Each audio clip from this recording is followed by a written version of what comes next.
مولانا یہ چیز ضرور آپ سے جاننا چاہوں گا، اور ایک بڑا سوال بھی پیدا ہو رہا ہے کہ تبلیغی جماعت کو لے کر سعودی عرب کی طرف سے جس طرح سے یہ بیان جاری ہوئے اور اس کے بعد انڈین میڈیا پورا پروپیگنڈا کے طور پر اس کو دکھا رہا ہے، کیا اس کے اوپر فرق پڑے گا؟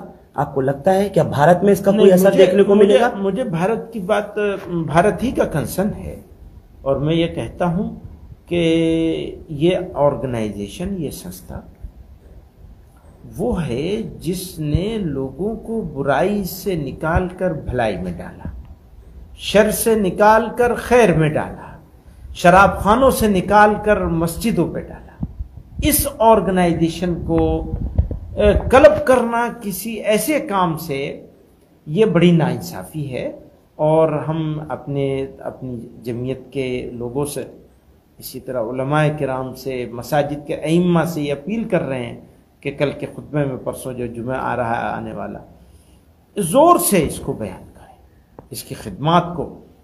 یہ تو یعنی تبلیغی جماعت کی آپ نے کہا انسانیت کے لیے خیر خواہی کی اس سے بہتر کوئی دوسری آرگنائزیشن دنیا میں آپ کو ڈھونڈنے سے نہیں ملے گی جس نے اس طرح سے انسانیت کی خیر خواہی کا کام کیا ہو۔ اور پھر ایک اور بات ہے کہ صرف ایک سوسائٹی کے اندر اس سے باہر نہیں نکلتے ہیں، اسی وجہ سے کہ اس کو غلط معنی پہنائے جائیں گے اور اس کا پولیٹیکل مس یوز کیا جائے گا۔ تو ہمارے لیے تو یہ بڑے فخر کی بات ہے کہ ہمارے ملک میں ایک ایسی تنظیم موجود ہے اور وہ کام کر رہی ہے اور ساری دنیا میں کر رہی ہے۔ لیکن اسی تبلیغی جماعت کو تو میں فرق پڑے گا کیا مولانا؟ میں نہیں سمجھتا کہ کوئی فرق پڑے گا، انشاءاللہ کوئی فرق نہیں پڑے گا اس کو۔ آپ کو کیا وجہ نظر آتی ہے کہ سعودی عرب نے اس طرح کا یہ بیان جاری کیا؟ کچھ پولیٹیکل ریزنز ہوں گے، کچھ نیشنل، کچھ انٹرنیشنل پریشر ہو سکتا ہے، ویسٹ کا ہو سکتا ہے، کہیں ایسٹ کا ہو سکتا ہے، کچھ بھی ہو سکتا ہے۔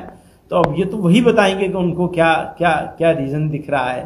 غلط فہمی بھی ہو سکتا ہے درست کر لیا جائے، تو یہ تو وقت بتائے گا کہ کیا ہوگا۔ وہ یہ کہہ رہے ہیں کہ تبلیغی جماعت جو ہے وہ جو رسول اللہ کی سنت ہے اس سے بھٹک کر کے کام کر رہے ہیں، اور ایک انہوں نے احباب، اسی لیے کہہ رہا ہوں کہ غلط فہمی بھی ہو سکتی ہے، تو وقت بتائے گا کہ کیا ہوگا اس میں۔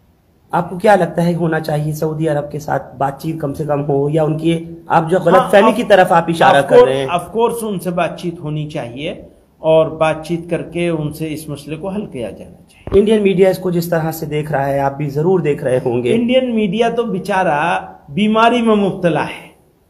انڈین میڈیا، انڈین مین اسٹریم میڈیا جو ہے وہ تو بیمار ہے، اس کو جس کو کہتے ہیں نا یلو جرنلزم کا شکار ہو گیا ہے۔ یہ ایک پروٹوٹائپ انہیں پیش کرنا ہے دنیا کے سامنے، ایک مرچ مسالہ لگا کر کے لوگوں کے سامنے پیش کرنا ہے، اور مسلمان سب سے آسان ہتھیار ہے ان کے پاس کہ وہ مسلمانوں کا سے ریلیٹڈ کوئی بھی چیز مل جائے تو سبحان اللہ ماشاءاللہ بلی کے بھاگوں چھیکا ٹوٹ جاتا ہے، اور وہ چٹخارے لے کر کے نمک مرچ لگا کر کے شروع ہو جاتے ہیں۔ تو وہ تو ٹھیک ہے، اس سے تو میرے نزدیک اس سے خطاب کرنا بھی مناسب نہیں۔ چلیے میرا آخری سوال آپ سے، آپ کا پیغام جو آپ دینا چاہ رہے ہیں تبلیغی جماعت کے لیے، میں چاہتا ہوں اس بات پر اور روشنی ڈالیں، کیونکہ بہت ائمہ حضرات ہیں جو اس وقت آپ کو لائیو سن رہے ہیں اور دیکھ رہے ہیں۔ میرا صرف یہی ہے کہ جمعے کے دن مسجدوں میں خطبوں سے پہلے اپنے خطاب کریں اور تبلیغی جماعت سے لوگوں کو جوڑنے کی کوشش کریں، اس کے کارناموں کو بیان کریں،